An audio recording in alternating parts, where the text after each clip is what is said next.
So electronic paper first की पहली unit that is passive element. Passive element में actually क्या आते हैं? पैसिव एलिमेंट वे सभी एलिमेंट हैं जिनमें कि इंटरनल एनर्जी सोर्स नहीं होता। बेसिकली 3 मेन कंपोनेंट होते हैं that is resistor, capacitor, inductor. कुछ और कंपोनेंट जैसे high power energy component like transformer, choke etcetera भी इस कैटेगरी में आते हैं। इस यूनिट में हम सबसे पहले बात करेंगे रजिस्टर की। रजिस्टर होता क्या है? रजिस्टर वो कंपोनेंट है जो कि करंट के फ्लो को अपोज करता है। ये एक ऐसा पैसिव कंपोनेंट है जो कि करंट के फ्लो को अपोज करता है। इसमें हम देखेंगे रजिस्टर के डेफिनेशन, उसके types, then on the basis of construction various type like कोई भी रजिस्टर जो है वो 2 कैटेगरी में डिवाइड होता है, उसे डिवाइड किया जा सकता है that is linear and non linear. Then linear और नॉन लीनियर भी अगेन लीनियर 2 पार्ट में डिवाइड होता है that is fixed and variable. Fixed 4 part में डिवाइड होता है, सेम एज वेरिएबल 3 पार्ट में डिवाइड होता है। इस तरह से हम इन्हीं सभी टाइप के रजिस्टर को इंडिविजुअल कंस्ट्रक्शन बेसिस पर, उनकी वर्किंग बेसिस पर पढ़ेंगे। देन रजिस्टर का एक बहुत ही मेन इम्पॉर्टेंट पॉइंट जो है that is colour coding. How to detect the value of particular resistor. So एक रजिस्टर या एक प्रतिरोध की वैल्यू को फाइंड करने के लिए, ज्ञात करने के लिए एक स्पेशल टेक्निक दी गई है that is known as colour coding. Colour coding में क्या किया जाता है? कलर कोडिंग में रजिस्टर की बॉडी पर एक्चुअली होता क्या है, रजिस्टर बहुत छोटा सा एलिमेंट होता है, बहुत ही स्मॉल साइज़ का। इस स्मॉल साइज़ के एलिमेंट के ऊपर अगर कोई वैल्यू लिखी जाती है तो वो इतना स्मॉल होगी कि हम नॉर्मली हम उसे इजीली रीड नहीं कर पाएंगे। सो इस प्रॉब्लम को रिमूव करने के लिए क्या किया गया? कलर कोडिंग यूज़ की गई। कलर कोडिंग में हम रजिस्टर के ऊपर कंस्ट्रक्शन और टाइम पर रजिस्टर के ऊपर 4 अलग अलग कलर के बैंड सर्कल फॉर्म में बना दिए जाते हैं, रिंग फॉर्म में इम्प्लीमेंट कर दिए जाते हैं। अब ये जो रिंग फॉर्म में आप इम्प्लीमेंट करते हैं इसकी भी अलग अलग वैल्यू होती है, यानी स्टार्टिंग के 2 बैंड जो होते हैं वो बैंड आपके डिजिट्स को शो करेंगे। नाउ थर्ड बैंड जो है वो मल्टीप्लायर होता है। मल्टीप्लायर इन द सेंस कि जो 2 डिजिट हैं into 10 to the power third band, मतलब आपका जो थर्ड बैंड होगा वो 10 टू द पावर में होगा, उतना मल्टीप्लिकेशन होगा स्टार्टिंग 2 डिजिट में 10 का। देन फोर्थ बैंड जो होता है नॉर्मली वो होता है टॉलरेंस का, मतलब एक्चुअल वैल्यू में कितना फ्लक्चुएशन हो सकता है, it is defined by the tolerance. बहुत सी बार 5 बैंड 6 बैंड रजिस्टर भी मिलते हैं, हम उनके बारे में भी आगे पढ़ेंगे। इसके अलावा इस रजिस्टर सेक्शन में हम पढ़ेंगे रजिस्टर की वैल्यू किस किस के द्वारा अफेक्ट होती है, किन किन कारणों से रजिस्टर की वैल्यू प्रभावित हो सकती है। इससे फर्स्ट यूनिट का सेकंड पोर्शन आता है कैपेसिटर। सेम एज कैपेसिटर में कैपेसिटर क्या है, कैपेसिटर कैपेसिटेंस का प्रिंसिपल क्या है, हम कैसे कैपेसिटेंस को डिटेक्ट कर सकते हैं। नेक्स्ट, कितने टाइप के कैपेसिटर्स होते हैं, इन कैपेसिटर्स को इनके कंस्ट्रक्शन बेसिस पे हम रीड करेंगे, उनका कंस्ट्रक्शन देखेंगे। नेक्स्ट पार्ट है इस यूनिट का third most important element of passive that is inductor. Inductor या फिर हम कहें प्रेरक का जो गुण होता है वो होता है प्रेरकत्व। सो नॉर्मली प्रेरक या इंडक्टर कितने टाइप के होते हैं, किस प्रिंसिपल पे वर्क करते हैं, कैसे इम्प्लीमेंट किए जाते हैं, किस किस टाइप का एलिमेंट यूज़ किए जाते हैं, कोर क्या होती है, इंडक्टर का इंडक्टेंस फाइंड करने के लिए हम कैसे उसे फाइंड कर सकते हैं, ये सारी चीज़ें हम इस पर्टिकुलर पोर्शन पे पढ़ेंगे। इस यूनिट में अगला पॉइंट आता है ट्रांसफार्मर। ट्रांसफार्मर एक ऐसा डिवाइस है जो कि अपने आउटपुट पर इनपुट वोल्टेज के रिस्पेक्ट में आउटपुट वोल्टेज या तो बढ़ा देता है या फिर कम कर देता है। अगर वो आउटपुट वोल्टेज को बढ़ा देता है तो वो किस टाइप का ट्रांसफार्मर होगा, कम कर देता है तो किस टाइप का होगा, कितने टाइप के ट्रांसफार्मर होंगे, देन किस प्रिंसिपल पर ट्रांसफार्मर काम करेगा, ये सारी चीज़ें हम यहाँ देखेंगे। नेक्स्ट टॉपिक इस यूनिट का है कुंडली। कुंडली और कहें चोक, चोक के type and so on. Then हम इस यूनिट में बात करेंगे पीसीबी की। पीसीबी होती क्या है, कैसे बनाई जा सकती है, कितने टाइप की हो सकती है, और एक प्रेजेंट सिनेरियो में पीसीबी कौन सी हम यूज़ करते हैं, जनरली सर्किट्स में कौन सी पीसीबी यूज़ की जाती है। सो ये इस यूनिट में एक और टॉपिक आता है that is known as cable and connectors. हमें कोई भी इलेक्ट्रॉनिक डिवाइस से कोई भी चीज़ इन द सेंस कोई भी quantity like voltage, current, power, अगर कुछ भी मे बी फ्लक्स वगैरह अगर मेज़र करनी हो या फिर इन्हें हमें कैथोड रे ऑसिलोस्कोप पर देखना हो, तो हमें इन सर्किट को power supply as well as other circuitry के साथ कनेक्ट करना होता है। इन्हें कनेक्ट करने के लिए हमें यूज़ करना होते हैं केबल्स, और केबल्स के साथ साथ होते हैं कनेक्टर्स जो कि दूसरे डिवाइस से हमारे सर्किट को कनेक्ट करते हैं। सो यहाँ पर एक और इम्पॉर्टेंट टॉपिक आ जाता है that is cable and connectors. So यहाँ पर हमारी फर्स्ट यूनिट एंड होती है। फर्स्ट पेपर की जो सेकेंड यूनिट है that is quite easy. Normally इसमें से बहुत सारी चीज़ें आप 12th में पढ़ कर आए हैं। जैसे सेकेंड यूनिट जो है ये है आरसी और passive element circuitry as well as ऐसी कंपोनेंट। यहाँ पर हम पढ़ेंगे प्रत्यावर्ती धारा, प्रत्यावर्ती विभव, simply AC, alternating current and voltage, इनके इक्वेशन, इनके पैरामीटर्स जैसे कि इनका टाइम पीरियड, आवर्तकाल, इनका maximum voltage, peak to peak voltage, peak inverse voltage, frequency etcetera. इसके बाद इस यूनिट का अगला पोर्शन जो है that is resonance circuit. Resonance circuit में हमें रेजोनेंस सर्किट का बिहेवियर जानने के लिए हमें पता है कि कोई भी रेजोनेंस सर्किट क्या होता है। Actually it is combination of RLC in the series form और parallel form. So सीरीज़ और पैरेलल फॉर्म में ये जो RLC सर्किट हैं ये एज अ रेजोनेंस, अनुनादी परिपथ की तरह कार्य करते हैं। तो इनको as a resonance circuit read करने के लिए या समझने के लिए सबसे पहले हमें इंडिविजुअल RL, RC, LC इन सर्किटरी को समझना होगा। उनके बेसिस पर हम RLC सर्किट को समझ सकते हैं। देन फिर इस यूनिट में अगला जो पोर्शन आता है वो पोर्शन है थ्योरम्स। थ्योरम्स में सबसे पहले हम पढ़ेंगे nodal analysis, mesh analysis. Nodal analysis then mesh में हम इंडिविजुअल पढ़ेंगे KVL and KCL, that is Kirchhoff's voltage law and Kirchhoff's current law.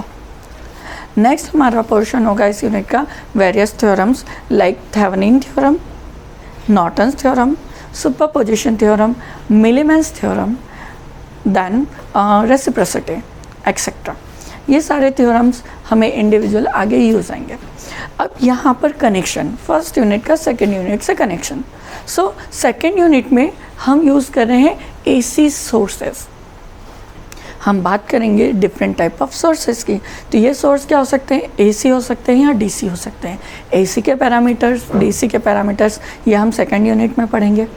सो यहाँ पर जब हम थ्योरम्स वाले पोर्शन पर आते हैं तो जितने भी आप थ्योरम पढ़ेंगे वो थ्योरम किसी ना किसी सर्किट पर अप्लाई किए जाते हैं। अब ये जो सर्किट होगा वो जनरली रजिस्टिव सर्किट होंगे। ऐसा नहीं है कि ये हमेशा ही सिर्फ रजिस्टिव सर्किट होते हैं। जब आप इलेक्ट्रॉनिक्स में हायर स्टडी करते हैं तब आपको कॉम्प्लेक्स नेटवर्क आएंगे, बट एट पर्टिकुलर सिचुएशन और इन दिस पर्टिकुलर कोर्स आपको सिर्फ और सिर्फ रजिस्टिव नेटवर्क है। सो रजिस्टिव नेटवर्क के लिए आपको रजिस्टर्स की वैल्यू फाइंड करना आना चाहिए। रजिस्टर्स के कॉम्बिनेशन पता होने चाहिए, सीरीज़ क्या होता है, पैरेलल क्या होता है, ये पता होना चाहिए। तो इसके लिए आपको फर्स्ट यूनिट की रिक्वायरमेंट होगी ना। हम अब स्टार्ट करते हैं यूनिट थर्ड। यूनिट थर्ड जो है वो इन सबसे थोड़े डिफरेंट है और आने वाला है, इन फ्यूचर आपकी सारी चीज़ों में यूज़ होने वाली है, यानी दोनों पेपर्स में, इलेक्ट्रॉनिक्स के दोनों पेपर्स में। वो है बेसिक्स ऑफ सेमीकंडक्टर फिजिक्स। यहाँ पर हम बात करेंगे, सबसे पहला इंट्रोडक्शन देंगे सेमीकंडक्टर क्या होता है। अब सेमीकंडक्टर है तो सबसे पहले तो हमें पता चलना चाहिए कि एक्चुअली सेमीकंडक्टर नाम क्यों दिया गया। हमें पहले इंफॉर्मेशन होनी चाहिए कंडक्टर की एंड इंसुलेटर की, that is also known as bad conductor. ठीक है, इन दोनों के बीच में जो लाई करेगा वो होगा सेमीकंडक्टर। तो हम यहाँ सबसे पहले बात करेंगे कंडक्टर की बेसिक प्रॉपर्टीज़ की, then insulator and their basic properties, then हम बात करेंगे semiconductor.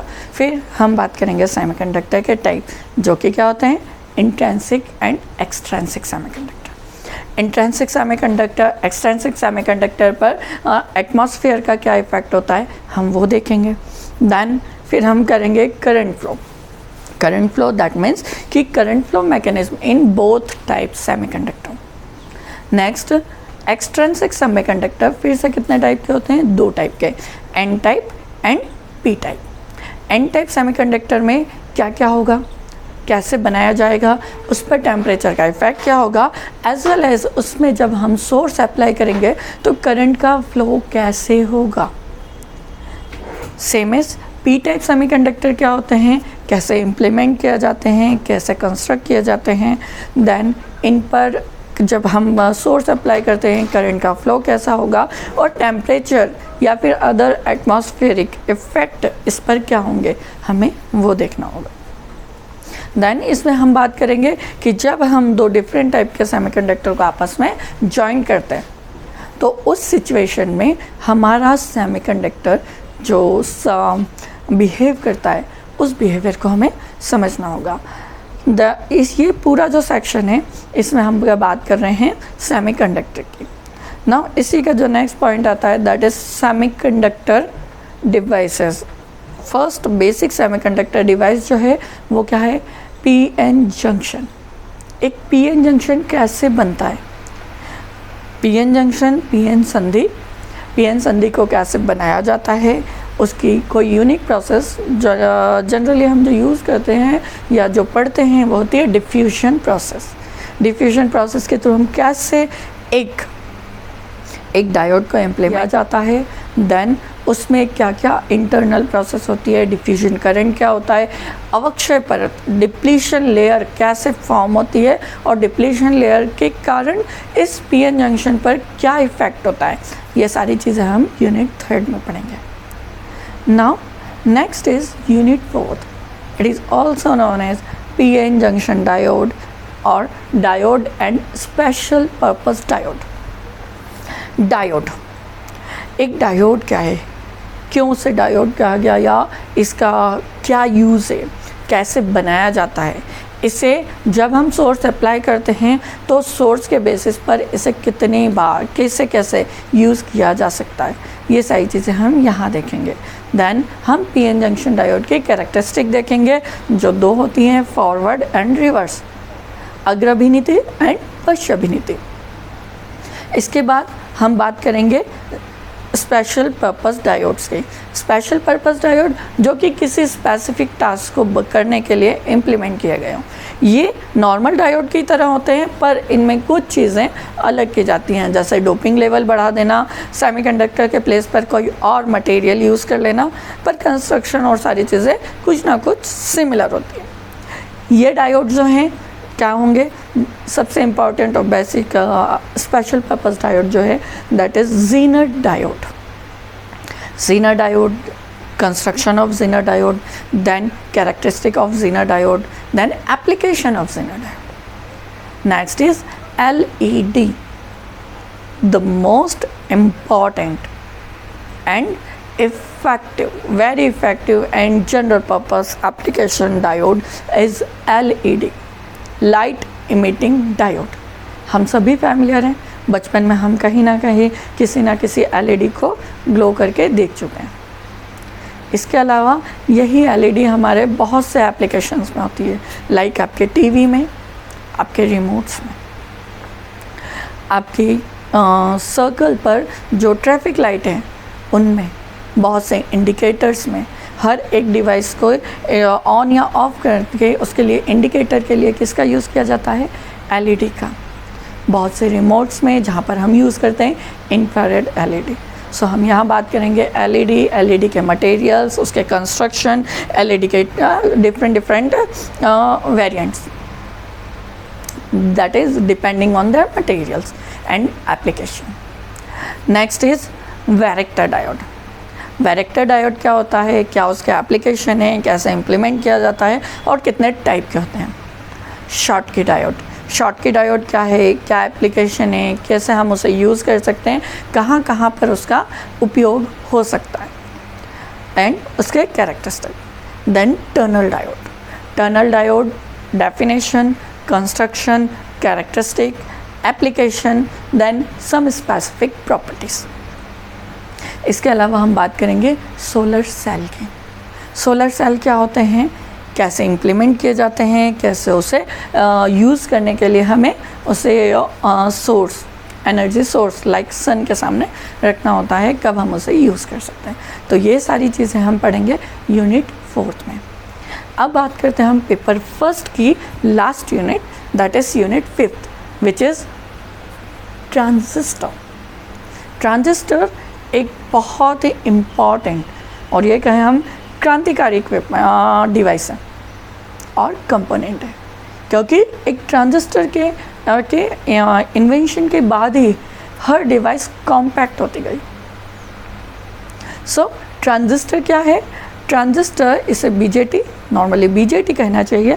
BJT means bipolar transistor.